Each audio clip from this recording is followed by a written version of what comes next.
കേരളത്തിൽ ഒരു കുറൂരമ്മ എന്ന് പറഞ്ഞ ഗുരുവായൂരപ്പൻ്റെ ഒരു ഭക്തയുണ്ടായിരുന്നു. ആ കുറൂരമ്മയുള്ള കാലത്താണ് വില്വമംഗലത്തിൽ ഒരു സ്വാമിയാർ, ഒരു ബ്രാഹ്മണനായിരുന്നു പൂർവാശ്രമത്തിൽ, വളരെ ശാസ്ത്രമൊക്കെ അറിയുന്ന വലിയൊരു പണ്ഡിതനാണ്. അപ്പോൾ വില്വമംഗലത്തെ സ്വാമിയാരും കുറൂരമ്മയും സമകാലീനരായിരുന്നു. കുറൂരമ്മ ലളിതമായ ഒരു ഭക്തിയാണ് ഗുരുവായൂരപ്പനോട്, ശ്രീഹരിയോടുണ്ടായിരുന്നത്. വില്വമംഗലത്തെ സ്വാമിയാരോ കേമായിട്ട് പൂജയും പുരസ്കാരവും ഒക്കെയായി മഹാവിഷ്ണുവിനെ, കൃഷ്ണനെ ആരാധിക്കുന്ന ആളാണ്. അദ്ദേഹത്തിനൊരു വയറ്റിൽ വേദന വന്നു അത്രേ. ആ വയറ്റിൽ വേദന എന്തു ചെയ്താലും മാറില്ല, വളരെ ബുദ്ധിമുട്ടി. ഒരു ദിവസം കുറൂരമ്മയെ ഒന്ന് പോയി കണ്ടുകളയാം എന്ന് പറഞ്ഞ് അവിടെ ചെന്നു അത്രേ.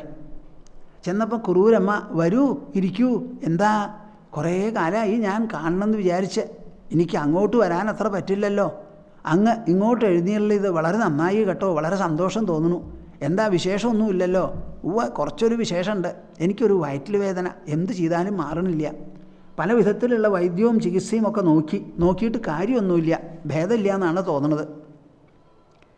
അയ്യോ, അങ്ങൊരു പരമഭക്തനാണ്, അങ്ങയുടെ വയറ്റിൽ വേദന എന്ന് പറഞ്ഞാൽ കൃഷ്ണനുള്ള വയറ്റിൽ വേദനയ്ക്ക് തുല്യമാണ്, അതുകൊണ്ട് പേടിക്കണ്ട, ഞാൻ ഉണ്ണിക്കണ്ണന് കുറേശ്ശ വെണ്ണ നേവേദിക്കാറുണ്ട്, ആ നേവേദിച്ച വെണ്ണ അങ്ങെടുത്ത് കുറച്ച് കഴിക്കൂ എന്ന് പറഞ്ഞ് ഒരിലയിൽ കുറച്ച് വെണ്ണ കൊടുത്തു അത്രേ. വില്വമംഗലത്തെ സ്വാമിയാർക്ക് ഒരു നിലയ്ക്ക് അതിശയം തോന്നി, ഒരു നിലയ്ക്ക് മടി തോന്നി, ഒരു നിലയ്ക്ക് ലജ്ജ തോന്നി. അദ്ദേഹം സ്വയം കൃഷ്ണൻ്റെ പരമഭക്തനാണ്. അത് ശാസ്ത്രോചിതം പൂജയും ആരാധനയും നടത്തുന്ന ഒരു പണ്ഡിതനായിരിക്കുന്ന ശ്രേഷ്ഠ ഭക്തൻ.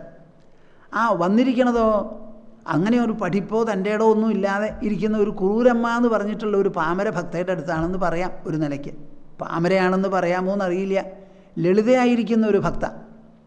എന്തായാലും പകുതി മനസ്സോടുകൂടി ആ വെണ്ണ കഴിച്ചു.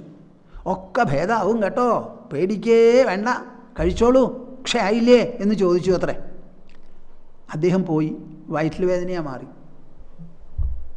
എന്താ അതിനർത്ഥം? നിങ്ങളൊന്ന് ആലോചിച്ച് നോക്കൂ. ഇത് പറയുമ്പോൾ എനിക്ക് ഒരു കാര്യവും കൂടി ഓർമ്മ വരുന്നുണ്ട്. എന്താ അത്? വില്വമംഗലത്ത് സ്വാമിയാർ എന്നും ഒരേ സമയത്ത് കാലത്ത് പൂജ ചെയ്യും.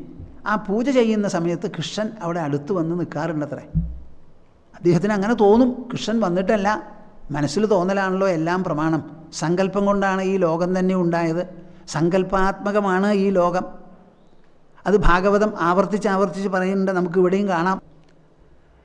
ഒരു ദിവസം കൃഷ്ണന് വരാൻ കുറച്ച് വൈകി എന്ന് കണ്ടപ്പോൾ വില്വമംഗലത്ത് സ്വാമിയാർക്ക് വളരെ ഒരു ഉത്കണ്ഠയായി, പരിഭ്രമായി. അത് കഴിഞ്ഞ് ഓടിക്കതച്ച് കൃഷ്ണൻ ഓടി വന്നു. എന്താ കൃഷ്ണ, പതിവായിട്ട് നേരത്തെ വരാറുണ്ടല്ലോ, ഇന്ന് വരാൻ ഇത്ര വൈകിയല്ലോ, എന്താ അതിന് കാരണം?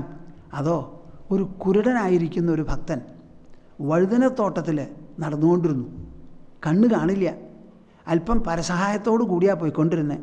ആ വഴുതനത്തോട്ടത്തിൽ മുള്ളുണ്ടല്ലോ, അവിടെ ഇവിടെയൊക്കെ പോയി വഴുതന പറിക്കാനും അതിനുള്ള കേടുപാടുകൾ തീർക്കാനും ഒക്കെ പോയപ്പോൾ കൈ പിടിച്ച് പോയിക്കൊണ്ടിരുന്ന ആൾ അല്പനേരത്തേക്ക് പോയപ്പോൾ അല്ലാതെയായി.